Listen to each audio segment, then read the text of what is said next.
Hey guys, EBPMAN here. It's Christmas Day, and many of you may have gotten a Google Pixel 2 XL for Christmas. So today, it's all about tips and tricks. Let's go ahead and check it out.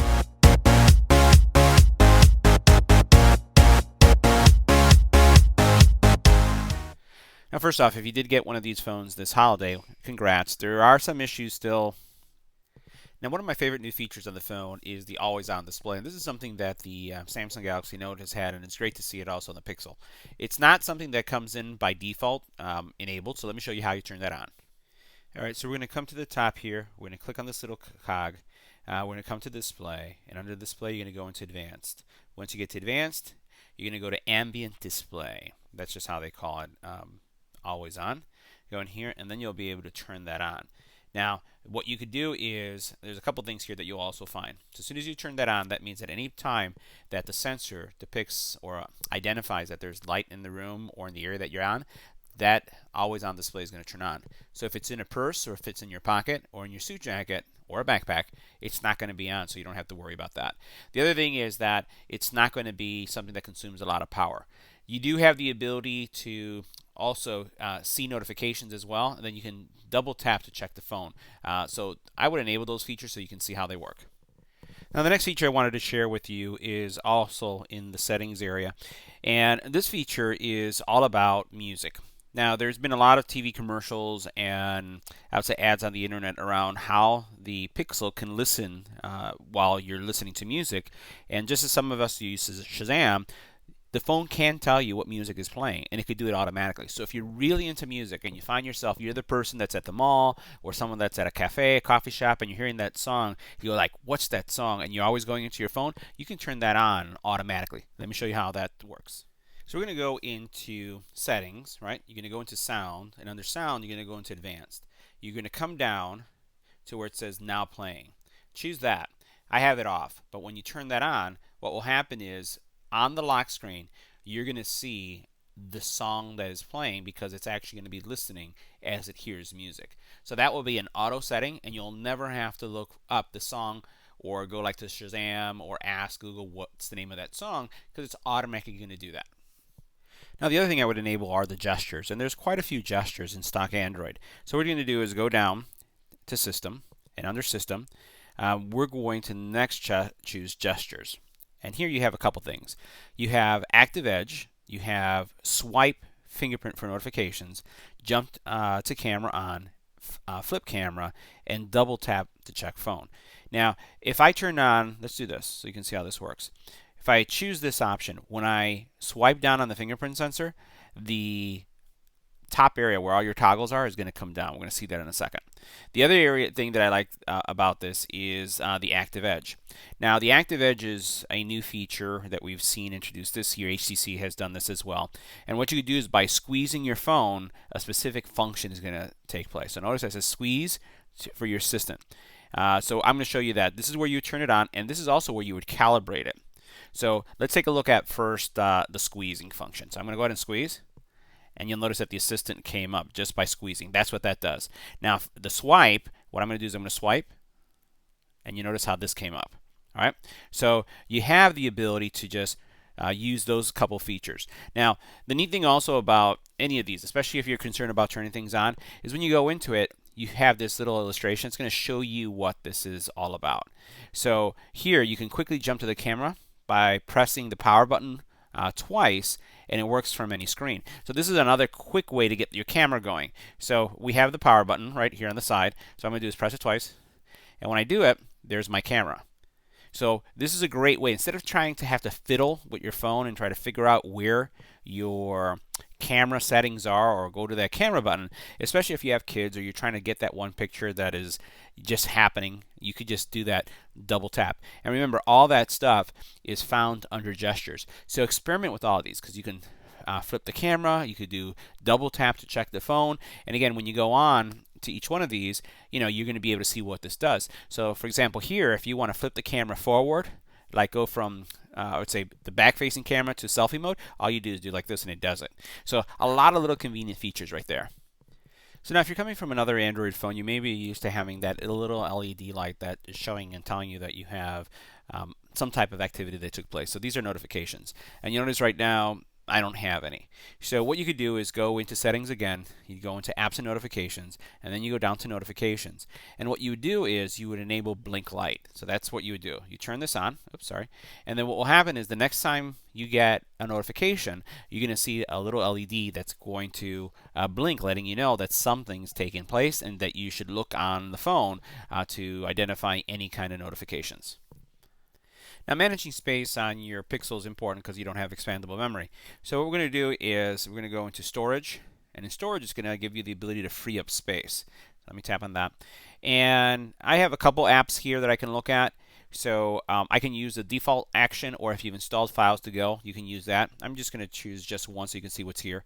This is going to give you a list of the files that are on your phone that you haven't used and you may want to think about clearing out. So all you would do is select the ones that you want to get rid of, and then you would say free it up, and then it's going to clean it up for you.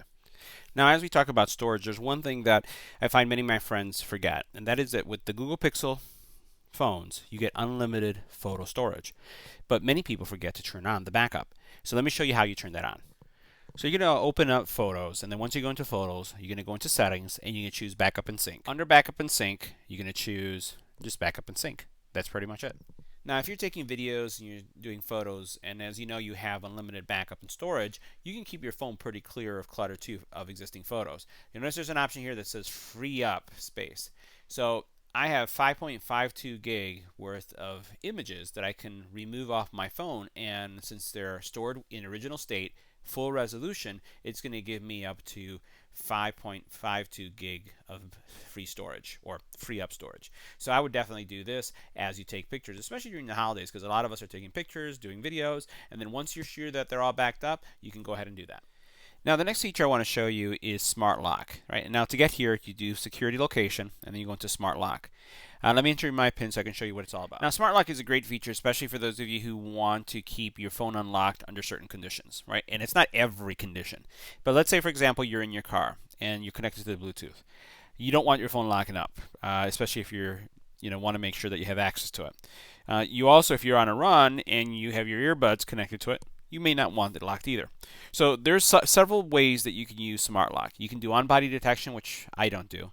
Trusted places, you could choose this. That means if you're at your home or in a specific area, you could do the trusted places.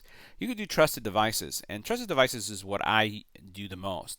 And what trusted devices means anything that's connected to it. So if I have my earbuds on, if I'm in the car, what will happen is it will keep the phone unlocked.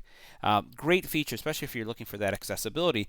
And you all know, as you've been running, you may have wanted to get access to your phone for whatever reason, and then you have to go through the dreaded unlock. And if you have it in one of those armbands, it's not really that easy to do. So this is a great feature to try. You can do it in the car. You can do it for headphones, earbuds, smartwatches, however you'd like. You can use it as a trusted device. Now, every phone that I use, I always enable this feature, and that's under Sound, and it's called Do Not Disturb. The Do Not Disturb is a great way for you to silence your phone at specific times during the week, or at specific times during the day. So you can turn this on based on specific rules. You can say automatic rules could be when driving. You can turn it on so you're not disturbed. You could do it on weekends, weekdays, events. You could also allow priority people to get access to you. So, for example, you can set your brother, your mother, your sister, your uncle, whoever that is, your job. You can actually go in here and say, I want to choose what these priority people are going to be able to do. So that means that late at night, your phone's not going to make any noise, no text messaging, no Facebook, no Snapchat, unless you have taken specific individuals and you've said, I want to hear from these contacts, right, or from these specific areas. So you could, again, create all these different settings that are going to keep your phone silent when you're in an office meeting or when you're in bed. Whatever that situation is, make sure you check out Do Not Disturb. Now, you've seen Apple advertising the whole 3D touch feature, which means that if you press and hold on something, you can actually do certain features on specific programs. Well, Google has the same thing. Let me show you something. So if you were to press and hold on your phone, what will happen is contacts, your favorite contacts, are going to show up. So you don't really have to go into the app and choose the dial and then choose your contact. You can press and hold. The same thing is going to happen here. So if I press and hold on this, you'll notice these are the previous contacts or text messages that I've received, so I can tap on either one of those or start a conversation. Throughout the entire program, there are these little shortcuts. All you have to do is press and hold and see what you can do. So notice this, you can go directly into taking a video, directly into taking a selfie. Who would have known? 3D Touch exists in Android too. Now, in addition to having that kind of 3D touch feature where you can get that separate menu to complete functions, you also have access to many things. So I'm going to press, let's go back here. I'm going to press and hold right here. So notice how this one doesn't have support for it, just says app info. So each app has to be able to support this function. So I'm going to go into ad blocker here, and you'll notice that I didn't have those shortcuts. So you will find some applications that will or will not support it, but you also will find some that will go one step further. In addition to showing you app shortcuts, it's going to give you the ability to access widgets. So what you could do is, instead of having to go through the traditional model to get to your widgets, you can go to the app, press and hold, and if the app has widgets, it's going to show up, and then all you have to do is drag your widgets to the screen. Now, the reason why I put this as a tip is because traditionally you go here, then you go widgets, and then you have to scan through all of them to find the app that has the widget that you're looking for, right? So a fast way to do it is just press and hold on the app, see if it has widgets, and then choose the widget that you'd like, and just drag it on top of your screen. Now, another thing that you have on your Pixel is a news feed, and if you go to the right, you'll notice how it shows up here. Now, if you're looking to customize this, all you do is come up here and you do customize feed, and what you're going to be able to choose is who are the teams that you look at or like to follow. You can see sports, weather updates. This is going to really allow you to personalize everything that's going on the screen. So check that out, because the news feed is there and you can really make it work for you. Now, if you're coming from a Samsung phone or another phone that has very saturated colors, you may be finding yourself disappointed with the overall look of the screen on the Pixel 2 XL. So Google actually implemented a feature that's going to allow you to get more of that punchy color.